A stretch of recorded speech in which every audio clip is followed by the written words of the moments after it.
In this lecture, we'll be discussing Heroku in detail, and at the end of this lecture, you should be able to describe what exactly Heroku is and how it works. Now, Heroku is one of the oldest platform as a service models. Heroku has been in development since the year 2007. That's coming on 10 years now. At that point, it supported only the Ruby programming language, but today it supports a whole host of programming languages such as Java, Python, JavaScript with Node.js, and so on. Platform as a service essentially allows you to deploy your app without worrying about instantiating VMs or performing any setup on those individual VMs. All the frameworks and the programming languages are directly available for you to use. It's almost like magic.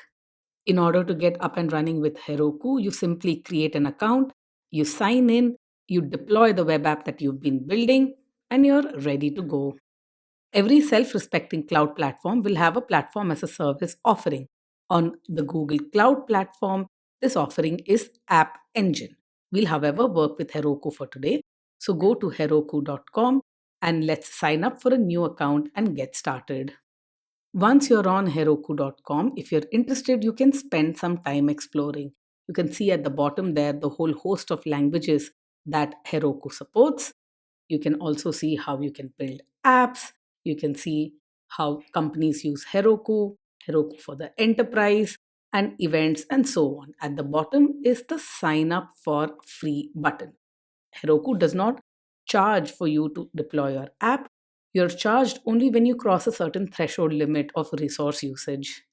The sign up process is very straightforward. We already have an account, so I'm just going to go ahead and log in. Click on login, enter your email address, your password, and click on sign in. If you want to explore Heroku further, the very first screen shows you the languages that Heroku supports. And if you click on one of them, you can go on to documentation and tutorials in that particular language. We'll just go ahead and create a brand new app. Now, every app in Heroku has to be given a unique name. So, this might take you some time to figure out. That's because this name has to be unique across Heroku. So, your name might clash with other apps if you use really common names. I've chosen Weather Forecaster Bot. This is available. I was lucky here, mostly because I misspelled forecaster. Heroku has data centers in the United States as well as Europe. These are the only two locations as of now. As Heroku expands, you might find that they have newer data centers coming up in other parts of the world. But for now, these are your choices. Where do you want your app deployed? Now, if you're in the United States and you're taking this course, you should choose the United States. For the rest of the world, you should choose Europe.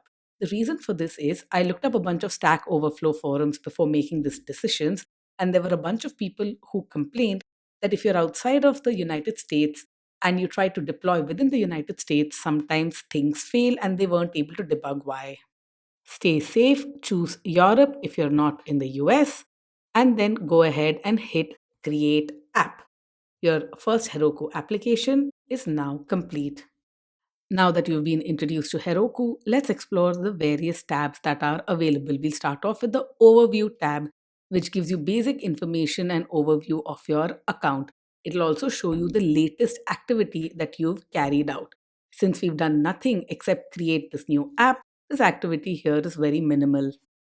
If you click on the Resources tab, you can see what resources you've used from Heroku. These resources in the platform as a service model are expressed in the form of dynos and add ons. Dynos are simple, lightweight Linux machines. These are the machines which host your application. You won't directly work with dynos, but each time you deploy your app and you have it running, you'll have at least one dyno active. The deploy tab is what you'll use when you want to deploy your application.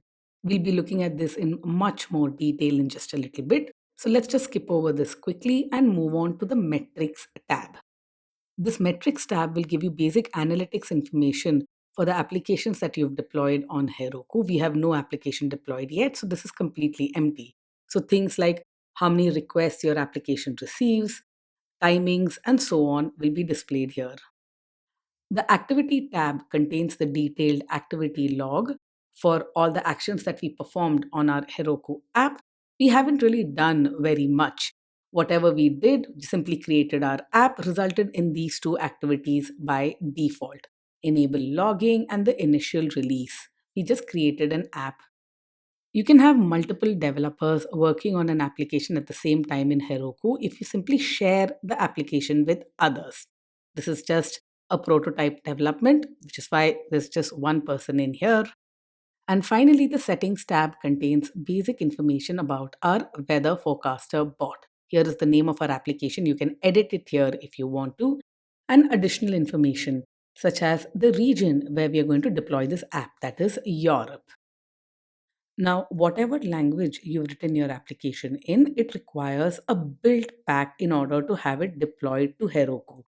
A build pack is nothing but a number of scripts which run when your application is deployed. Now, all these scripts are responsible for pulling together all the dependencies for your app and basically building a package that is then deployed. If you have a highly customized app with many non standard dependencies, you might want to add in your own build pack. But there are built in build packs available within Heroku for all the standard stuff.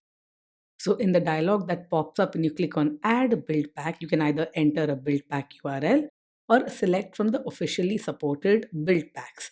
Now, our code is simply in Python. We don't use anything super customized or which is unusual. So, we just select Python and save changes. That's it. It's as easy as that to use the build pack that Heroku provides. Save changes within this dialog, and there you can see that your build pack configuration will be used when this app is next deployed. Now head over to the deploy tab and let's see what it is that we need to do in order to deploy our application to Heroku. Now there are four methods of deployment to Heroku: using Heroku Git, connecting to GitHub, using Dropbox, or using Heroku's command line interface and container registry.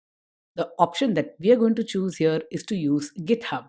We'll set up a GitHub account, push our code to a repository there, and then basically simply connect our GitHub repository to Heroku using the links that you see on screen. You can also search for a repository that you want to connect to. Once I upload the code that we've written to GitHub, we simply specify the repo name here and we can deploy our app directly. It's as simple as that. There is some setup that we need to do with GitHub, etc., which we'll see in the next lecture. Our brief introduction to Heroku should have given you enough information to answer this question. Heroku is a platform as a service offering on the cloud. You basically deploy your application and it runs on lightweight Linux dynos. You are completely abstracted away from the virtual machine instances or the dynos. You simply deploy your application and get going. Heroku supports many common languages, including Node.js, Python, Java, Ruby, and so on. Heroku has been around since the year 2007 and is very popular.